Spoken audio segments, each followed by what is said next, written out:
उम्र छोटी सी मगर सोच बड़ी, उम्मीदें बड़ी और चाहत आसमान को छूने की। आसमान मतलब कि स्पेस। जी हाँ, बात करेंगे आज स्पेस की, यानी कि इंडियन स्पेस रिसर्च ऑर्गेनाइजेशन, भारतीय अंतरिक्ष अनुसंधान परिषद के बारे में। मौका भी है, आज हम मौजूद हैं उस क्लासरूम में जहाँ इसी क्लासरूम से एक लड़का जो पलामू के डाल्टनगंज का रहने वाला है, पढ़कर आज इस मुकाम तक गया है जहाँ जाने के लिए लोग काफ़ी मेहनत करते हैं और उनके अंदर एक सपना होता है। हम बात करेंगे क्षितिज से, लेकिन इसके पहले कैपिटल न्यूज़ के तमाम दर्शकों का स्वागत है। आप देख रहे हैं कैपिटल न्यूज़ का खास कार्यक्रम, खास मुलाकात। मैं हूँ रविशंकर। 1969 में बेंगलुरु में स्थापित इसरो संस्थान एक ऐसी संस्थान है जिसने दुनिया की खगोलीय घटना को, जो वैज्ञानिक रहस्य है, इसको पता लगाने का काम किया। और इसरो में जाना आमतौर पर माना जाता है कि बहुत बड़ी बात होती है, लेकिन हमारे साथ मौजूद है क्षितिज। नमस्कार क्षितिज, स्वागत है आपका कैपिटल न्यूज़ कार्यक्रम में। क्षितिज के बारे में आपको बता दें कि बहुत ही कम उम्र, महज 23 वर्ष के उम्र में इन्होंने वो मुकाम हासिल किया है। आज इनका सिलेक्शन, इनका चयन इसरो जैसे संस्थान में बतौर वैज्ञानिक के रूप में हुआ है। एक बात और मैं यहाँ जिक्र करना चाहूँगा कि आमतौर पर वैज्ञानिक शब्द का जैसे ही नाम आता है तो दिमाग में बड़े बड़े नाम घूमने लगते हैं। Doctor APJ Abdul Kalam, CV Venkataraman, Stephen Hawkins और भी कई नाम हैं। तो लगता है ऐसे कि वैज्ञानिक का मतलब बहुत बड़ा आदमी, बहुत ज़्यादा उम्रदराज आदमी, बहुत ज़्यादा अनुभवी आदमी। लेकिन इन तमाम चीज़ों को शिकस्त देकर पलामू का एक होनहार आज इसरो में गया है और पलामू के लिए गर्व की बात है। सबसे पहले आपको बधाई। क्षितिज, सबसे पहले आपने बताइए कि आपकी स्कूलिंग कहाँ से हुई, पढ़ाई आपने कहाँ से किया? सर, मैं डाल्टनगंज में जन्म हुआ मेरा और 10th तक की पढ़ाई मैंने रोटरी स्कूल से की। और 10th के बाद फिर मैंने 11th 12th मानव देवी इंटर कॉलेज से किया। उसका मैं पहला छात्र हूँ, पहले बैच का छात्र हूँ मैं 2013-15 में। और उसके बाद फिर इंजीनियरिंग का एग्ज़ाम दिया, JEE मेन, JEE एडवांस। और उसके बाद फिर अभी मैंने इंजीनियरिंग कंप्लीट की है भारतीय अंतरिक्ष विज्ञान प्रौद्योगिकी संस्थान से, जो कि तिरुवनंतपुरम केरल में स्थित है।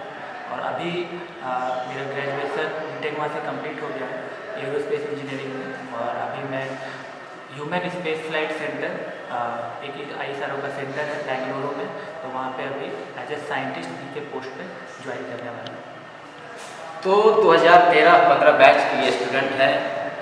पलामू जिला मुख्यालय मेदिनीनगर में स्थापित एक ऐसा संस्थान, मानव देवी डेडिकेटेड एकेडमी, जो आज किसी नाम का मोहताज नहीं है।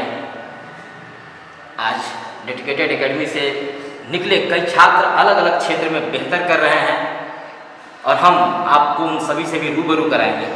लेकिन डेडिकेटेड के इतिहास में, उनके खाते में एक और उपलब्धि जुड़ गई है कि इसरो जैसे संस्थान में उनके यहाँ से पढ़ा हुआ छात्र बाहर गया और नाम कमा रहा है बतौर साइंटिस्ट। और साइंटिस्ट में आपने क्या चयन किया, किस तरीके के साइंटिस्ट का आपका चयन हुआ है बताइए? सर, अभी डिपार्टमेंट, अभी मेरा एरोस्पेस इंजीनियरिंग है, तो वो रिलेटेड होता है प्रोपल्सन, स्ट्रक्चर, ये सब से। लेकिन अभी डिपार्टमेंट अलोकेशन जाने के बाद होगा फिलहाल।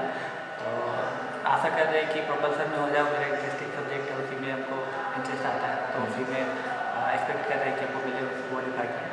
बाकी अभी डिपार्टमेंट अलोकेशन वहाँ पर जाके साइंटिस्ट बनने की चाहत आपके अंदर कहाँ से है? आमतौर पर स्टूडेंट्स जब पढ़ाई के दौरान रहते हैं तो कॉमन एक देखने को मिलता है कि लोग इंजीनियरिंग की ओर जाना चाहते हैं, मेडिकल क्षेत्र में जाना चाहते हैं। ये दो बहुत ही कॉमन है। उसके अलावा अन्य जगहों पे भी लोग जा रहे हैं, लेकिन साइंटिस्ट की ओर रुझान बहुत कम लोगों का होता है। तो ये रुझान आपके अंदर कैसे बनता? सर, बचपन में ऐसा कोई सोचा नहीं था कि यही बनना है।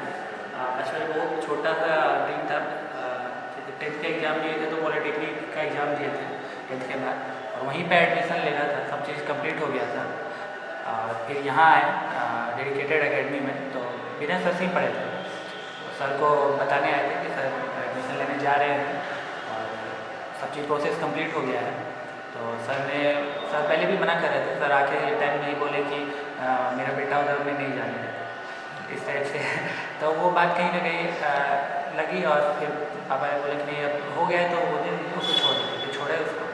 फिर यहाँ आए, फिर इंजीनियरिंग का एग्ज़ाम दिया, एडमिशन लिए और जब इंस्टीट्यूट सेलेक्ट करने का बात आए तो तब IIST का उसमें था और इसमें ऑफर था कि आप ISRO में साइंटिस्ट आपको जॉब लगेगी इस टाइप का। तब फिर जाके हम लोग ने वहाँ पर सेलेक्ट किए और फिर उस इंस्टीट्यूट में एडमिशन लिया, फिर वहाँ से किया। मतलब ये ऑफ़र आपको एडमिशन के पहले ही था क्या, कैसे था? नहीं सर, एक्चुअली अगर आप जब एडवांस क्लियर करते हैं तो इंस्टीट्यूट जो IIST है वो डिपार्टमेंट ऑफ स्पेस के अंडर में आता है कॉलेज, उन्हीं लोग के द्वारा किया होता है। अच्छा। वो इसके अंडर में नहीं है, जो सर के अंडर में नहीं है, लेकिन उसका एडमिशन वो लोग JEE एडवांस के बेसिस पे ही लेते हैं। अच्छा। तो उसमें यही रहता है कि अगर आप वहाँ पे एडमिशन लेते हैं करते हैं तो आपको जॉब वहाँ पे मिलेगी। कुछ क्राइटेरिया है उसका, जैसे कि 7.5 CGPA लाना है एंड तक सेमेस्टर के, एग्रीगेट आपका अगर है उतना तो आपको एज ए साइंटिस्ट जॉब वहाँ पे मिल जाएगी on the basis of vacancies, अगर वैकेंसीज अवेलेबल है तो। अभी वैकेंसीज आई और उसमें मेरा नाम भी आ गया। मतलब इंजीनियरिंग के छात्रों के लिए एक बेहतर विकल्प हो सकता है IIST, और जैसा कि क्षितिज बता रहे थे कि IIST डिपार्टमेंट ऑफ स्पेस के अंदर आता है, तो जो छात्र इंजीनियरिंग कर रहे हैं उनके लिए एक बेहतर विकल्प हो सकता है। यही बात हम चाहते हैं कि आप अपने अनुभवों को और साझा करें ताकि पलामू के जो स्टूडेंट्स हैं, पलामू के जो यूथ हैं, उनको बेहतर मार्गदर्शन नहीं मिल पाता है। हालांकि डेडिकेटेड उन छात्रों के लिए बेहतर मार्गदर्शन उपलब्ध निरंतर मुहैया करा रहा है। जो छात्र भटक जाते हैं तो वे निश्चित तौर पे हम चाहेंगे कि वे डेडिकेटेड में आएँ और एक बेहतर डायरेक्शन में कुशल नेतृत्वकारी साथी शिक्षक जो हैं उनके नेतृत्व में आप तैयारी करें, निश्चित तौर पे सफलता हाथ करेगी, जैसा कि क्षितिज आपके बीच मौजूद है उदाहरण के तौर पर। तो फिर बताइए आगे की कहानी कैसे हुई, कैसे चयन हुआ आपका इसमें? तो सर इंजीनियरिंग आपने कितने साल की थी वहाँ IIST में? इंजीनियरिंग 4 साल की थी। अच्छा। Aerospace engineering. और वहाँ पे जब आपका कॉलेज प्लेसमेंट होता है तो आपको वहाँ पे और सारी कंपनीज भी आती हैं बाहर से, लेकिन जो कॉलेज की तरफ से प्रोवाइड होता है वही ISRO वाला वैकेंसी। तो हम लोग सब उसी के लिए वेट कर रहे थे, सारे स्टूडेंट उसी के लिए वेट करते हैं जनरली। तो वो वैकेंसी आई, पहली वैकेंसी यहीं आ गई थी जनवरी में, तो उसमें ही मेरा नाम आ गया था। फिर रिवाइज होकर और वैकेंसी आई तो और सीट बढ़ी है। और सब के लिए सबसे पहले तो सर और मैम का थैंक यू करना चाहते हैं, श्वेता मैम का और विनय सर का, और फिर मम्मी और पापा को धन्यवाद देना चाहते हैं क्योंकि उन्हीं लोग की वजह से ये सब हुआ है। और बाकी जो आप रेगुलर पढ़ाई करते हैं वो पढ़ाई कीजिए और बाकी सब पे विश्वास रखिए, अपने पे विश्वास रखिए, सर मैम पे, टीचर्स पे, माँ बाप पे, और आगे बहुत अच्छा कर सकते हैं। आपके मन में क्या चाहते हैं? जो आपने चाहा नहीं था वो पा लिए, अब क्या चाहते हैं? वहाँ जाके आप किस सेक्टर को में और इंक्रीज करना चाहते हैं, अपने आप को खुद को डेवलप करना चाहते हैं, या फिर और कोई रास्ता चुनेंगे, ऐसा कुछ सोचा है? नहीं सर, एक्चुअली मैंने सोचा है कि इसी में और आगे अच्छा काम करें, जैसे कि प्रमोशन हो तो साइंटिस्ट C से D E F G H तक होता है साइंटिस्ट। फिर उसके बाद आप कोई भी सेंटर के डायरेक्टर बन सकते हैं, मे भी चेयरमैन तक जा सकते हैं।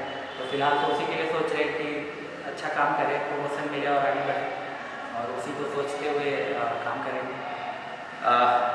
आप एक बेहतर स्टूडेंट की श्रेणी में आते हैं, जैसा कि आपका जिस संस्थान में, इतने बड़े संस्थान में चयन हुआ है। स्टूडेंट्स के लिए क्या चीज़ें जरूरी हैं? अपने कंसंट्रेट करना, आपने अपने स्पीच के दौरान बताया, उन चीज़ों को आप साझा कीजिए हमारे साथ। सर एक्चुअली जैसे हम लोग, जैसे मैं यहाँ से पलामू से, झारखंड से, तो सबसे इम्पोर्टेंट चीज़ यही है कि अपने आप को कभी छोटा नहीं समझें और कभी ये नहीं सोचे कि हम छोटा जगह से आए या फिर यहाँ से आए तो कुछ नहीं कर सकते हैं। किसी से भी कम नहीं समझे अपने आप को, ये सबसे पहला चीज़ यही होता है। और पढ़ाई बाद में आती है, सबसे पहला आपका सोच है कि आप सही सोच रहे हैं कि नहीं। अगर आप पहले से अपने आप को सोच रहे हैं कि नहीं हम छोटा ही सा चीज़ कर सकते हैं, इतना ही सा कर सकते हैं, तो आप वहीं तक ले जाइए। सबसे पहले अच्छा सोचें कि नहीं कुछ भी हो सकता है, आप जो चाहें वो बन सकते हैं, और उसके बाद फिर उसके अकॉर्डिंगली पढ़ाई करें, जो भी रेगुलर आपका पढ़ाई है और जो भी आप मेहनत करते हैं कंसिस्टेंसी रखें, पढ़ाई कर रहे तो करें, डेली करें, और बाकी सबका आशीर्वाद लेके रखें, गुरु का, माता पिता का, और सफलता आपको जरूर मिलेगी। आपके लिए क्या मुश्किलें आई इस दौरान? आपको अगर कुछ ऐसा लग रहा हो कि इस दौरान शायद मेरे अंदर ये कमी थी लेकिन उसके बावजूद मैंने ये अचीव किया, ऐसा कुछ? सर मेरे अंदर यही एक कमी थी, एक फीलिंग आ जाती है अंदर, इन्फीरियरिटी कॉम्प्लेक्स की जो बात आप कह रहे हैं। इन्फीरियरिटी कॉम्प्लेक्स एक होती है, तो वहाँ कॉलेज में भी ऐसा फेस करने को मिला था फर्स्ट सेकेंड ईयर में, क्योंकि वहाँ पे बहुत सारे लोग आएंगे। आप यहाँ से जा रहे हैं, वहाँ पे बॉम्बे दिल्ली सब जगह से लोग आएंगे और सब लोग एक से एक होंगे, कहीं से IIT छोड़ के आए होंगे बहुत लोग, तो इन सब लोगों के बीच में रहते रहते आपको एक फीलिंग आ जाएगी वैसे, तो उसी फीलिंग के ऊपर आपको जीतना है और वो एक्चुअली होती है सबके अंदर, यहाँ पे भी होती है। आप अगर पढ़ाई नहीं कर रहे हैं तो कहीं ना कहीं वो भी सोच है, तो सबसे पहले वो फीलिंग से जीतिए, उसको हराइए और उसके बाद फिर आप अपना पढ़ाई की तरफ प्रोग्रेस कीजिए और पढ़ाई कीजिए और ज़रूर होगा तो सब चीज़। जब हट जाएगा पढ़ाई होगा और रिजल्ट भी ज़रूर आएगा। इसलिए इसी की तरह सब सारे स्टूडेंट्स को मैं यही बोलना चाहता हूँ कि ये सब चीज़ें हटाइए और पढ़ाई कीजिए। पढ़ाई जो भी आप नॉर्मल करते हैं कीजिए, लेकिन ये सब चीज़ भी ध्यान में रखें और सफलता आपको जरूर मिलेगी। तो सुना आपने, सुन रहे थे कुमार क्षितिज को, जो 23 साल के हैं, आज पलामू के रहने वाले हैं और आज इस मुकाम पर हैं जहाँ पहुँचने का सपना सभी छात्रों को होता है। क्षितिज ने बेहतर ढंग से बताया, बहुत ही बारीक बात कही, इन्फीरियरिटी कॉम्प्लेक्स को दूर करने की बात। आमतौर पर पलामू का जैसे ही चर्चा आता है, जिक्र आता है, तो लोगों के जहन में ये बातें उभरने लगती है, आने लगती है कि पलामू बहुत छोटा सा जगह है, झारखंड से जैसे जगह से जाके हम आगे कितना कुछ कर पाएंगे। तो इन तमाम चीज़ों की सोच को दूर करके आपको फोकस करना है अपने लक्ष्य की ओर, जैसा कि क्षितिज ने किया और क्षितिज ने बताया भी, निश्चित तौर पर सफलता हाथ लगेगी। क्षितिज जैसे दर्जनों युवा, दर्जनों छात्र ऐसे हैं जो डेडिकेटेड में पढ़ते हुए, मानव देवी डेडिकेटेड इंटर कॉलेज में पढ़ते हुए अलग अलग क्षेत्रों में अपना बेहतर कर रहे हैं और उन बच्चों को संवारने का काम, उनको शिक्षित प्रशिक्षित करने का काम, उनके अंदर कॉन्फिडेंट लाने का काम संस्थान के प्रबंधन का होता है। हमारे साथ मौजूद है डॉक्टर श्वेता मैम, जो इस संस्थान डेडिकेटेड एकेडमी की प्रिंसिपल है। मैम बताइए, कितना आपको गर्व महसूस होता है जब छात्र आपके इस तरह सक्सेस करते हैं? ये तो बहुत ही खुशी का मौका है और मेरा जो गर्व है ये फीलिंग मैं आपको दिखा नहीं सकती, बट जब ऐसे बच्चे आते हैं और सक्सेस के साथ आते हैं तो उनमें मुझको अपना सक्सेस दिखता है कि मैं जो करना चाह रही थी मैं उस मकाम को धीरे धीरे वहाँ तक बच्चों को पहुँचा रही हूँ। तो ये बहुत खुशी की बात होती है, बहुत खुशी। इसको शायद मैं शब्दों में बयान न कर पाऊँ, कल भी क्षितिज को देखा वही खुशी मेरे चेहरे पे थी और बहुत अच्छा लगता है जब बच्चे काफ़ी आगे निकलते हैं। जिस मिशन को लेके हम लोग यहाँ डेडिकेटेड एकेडमी मानव देवी डेडिकेटेड इंटर कॉलेज की स्थापना किए थे, वो पूरा होते हुए देख के अच्छा फील होता है। पलामू के छात्रों के लिए क्या कहेंगे संस्थान की ओर से?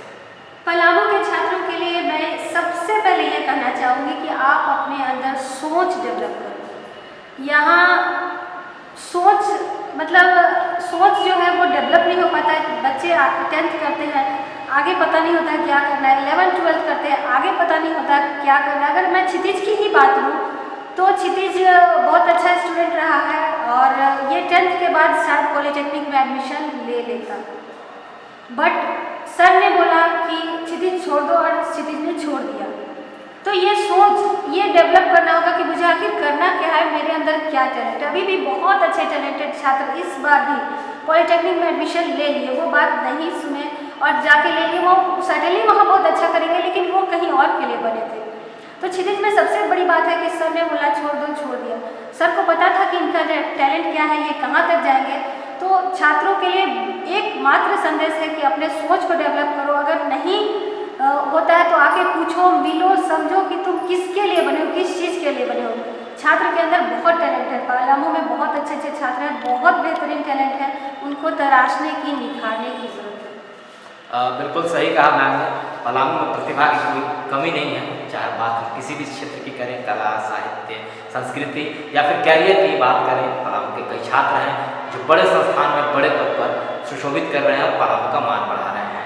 इन छात्रों के लिए डेडिकेटेड की ओर से भी शुभकामनाएं। और मैम ने बहुत अच्छी बात कही और बड़ी बात कही कि सोच को आपको बदलना होगा और दृढ़ संकल्प के साथ, मजबूत इरादों के साथ मेहनत करना होगा, सफलता जरूर आपके कदम छूएगी। आज जो छात्र डेडिकेटेड में पढ़ रहे हैं उनके अंदर भी एक नई सोच है, नई उम्मीदें हैं। इन सोच को, इन उम्मीदों को मंजिल तक पहुंचाने का काम करते हैं डेडिकेटेड के डायरेक्टर विनय मेहता जी। हमारे साथ मौजूद हैं विनय मेहता जी, सर का स्वागत है आपका। धन्यवाद। क्षितिज की सफलता पर कितना गर्व महसूस हो रहा है? First of all, तो we should proud and our whole dedicated family proud a lot. क्षितिज जो काम किए हुए हैं पलामू के लिए नहीं, हमको लगता है देश का एक गौरव की बात है। एक सीनियर साइंटिस्ट के रूप में वहाँ पर अपने आप को योगदान देंगे और वहीं से वो पढ़ाई भी की इसरो से और वहीं एक साइंटिस्ट बन गए हैं। और आगे जो man mission of the moon है वो उसके लिए उनको सेलेक्ट किया गया है, तो अच्छी बातें हैं और हम लोग सब बधाई देते हैं।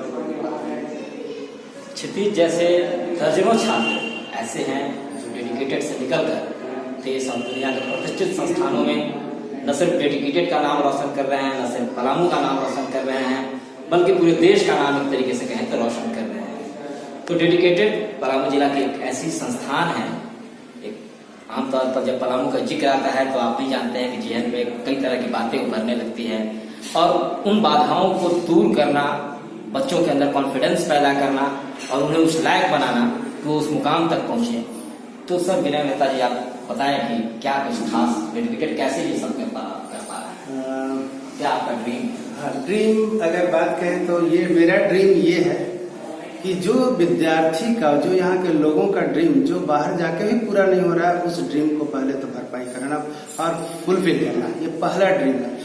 अगर आपके आंखों में सपना है और चाहते हैं कि हम उसको पूरा कर लें, तो उस सपना को हकीकत में बदलने के लिए डेडिकेटेड आपके लिए सदा तत्पर है और हर तरह से व्यवस्थित भी है। अगर क्वालिटी टीचिंग करें तो हमको लगता है कि इंडिया के मैक्सिमम सिटी में हम लोग पढ़ा करके यहाँ पलामू को सेवा दे रहे हैं। टेक्नोलॉजी की बात करें तो आज टेक्नोलॉजी के जो भी चीज बड़े शहरों में हो रहा है वो हम लोग यहाँ पे अवेलेबल कराए हुए हैं। तो कम मीन्स में बेहतर रिजल्ट दे करके हम लोग ये रिजल्ट पलामू को उभार रहे हैं कि नेशनल लेवल पर, नेशनल मैप पर आकर के पलामू के एक बेहतर छवि के रूप में, एजुकेशन हब के रूप में डेवलप करें, इसके लिए हम लोग तत्पर है। और एक इस कड़ी में एक चीज जोड़े, क्षितिज एक एग्जाम्पल है। अगर आज के डेट में हम लोग ये कहें कि इंडिया के कोई भी बेस्ट ऑर्गेनाइजेशन में क्या यहाँ के छात्र पढ़ रहे हैं, तो बड़ा मैं गौरव के साथ ये कहता हूँ कि हाँ, यहाँ के छात्र इंडिया के जो मैक्सिमम बेस्ट इंस्टीट्यूशन वहाँ पर पढ़ाई कर रहे हैं।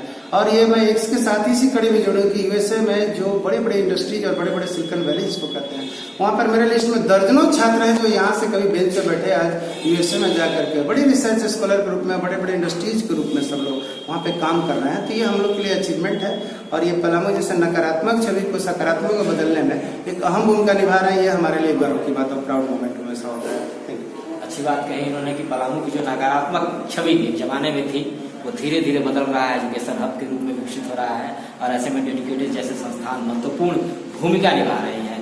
बताया इन्होंने डेडिकेटेड का अलग अलग क्षेत्रों में दर्जनों छात्र जाते रहे हैं और उसमें क्षितिज एक नया नाम जुड़ गया है। तो सर पलामू के नए छात्रों के लिए क्या संदेश है? नए छात्रों के लिए है कि सबसे पहले देखिए, दो तरह का स्टडी होता है, एक कॉम्पिटिटिव और दूसरा एकेडमिक। जब हम यहाँ शुरू किए तो कॉम्पिटिटिव माहौल के लिए डेडिकेटेड एकेडमी की स्थापना किया कि भैया कंपटीशन सेंटर है, कंपटीशन दिलवाएंगे। लेकिन जब देखा कि एकेडमिक में वो चीज नहीं कर पा रहे थे जो मेरे को करना चाहिए, तो उसके लिए मानव देवी डेडिकेटेड इंटर कॉलेज खुला और इस कॉलेज का खुलने के वर्ष से ही, जिसे 13-15 बैच में कहते हैं, जो चीज पहला लड़का था, इसलिए हम इसको सबको मोटिवेट करने के लिए स्टूडेंट के बीच में ला करके खड़ा किए हैं कि फर्स्ट बैच का लड़का जब इसरो जा सकता है तो सेकंड थर्ड बैच के बच्चे भी जैसे आगे निकले हुए तो आप भी जा सकते हैं।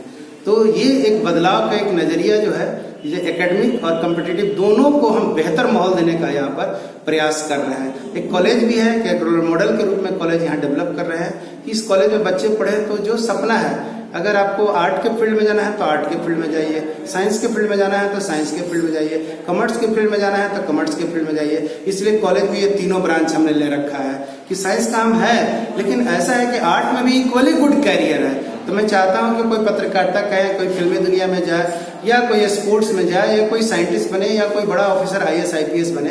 तो ये सब सपना को पूरा करने के लिए एक बेहतर प्लेटफॉर्म देने का हमने काम किया हुआ है। और आज की डेट में मैं बीइंग इंजीनियर्स, हमको लगता है कि मैंने काफी इंजीनियर डॉक्टर बना लिया है। अगला ड्रीम है प्रोजेक्ट सिर्फ IAS पैदा करना, सिर्फ IAS पैदा करना, जिसके लिए हम लोग डिग्री कॉलेज की बहुत जल्द उद्घाटन करा रहे हैं इसको, सो दैट कि यहाँ पर एक एजुकेशन का हब हो। यह पलामू है change completely, it's our dream. बिल्कुल इस ड्रीम के साथ मीना मेहता जी डेडिकेटेड एकेडमी को लेकर आगे बढ़ रहे हैं कि पलामू की नकारात्मक छवि बदले, यहाँ से भी लोग IPS बने, IAS बने। अब बेशक जो इन्होंने चाहा है वह आने वाले दिनों में पूरा होगा, इसी उम्मीद के साथ हम भी आपसे विदा लेते हैं। आप दर्शकों का एक बार पुनः धन्यवाद।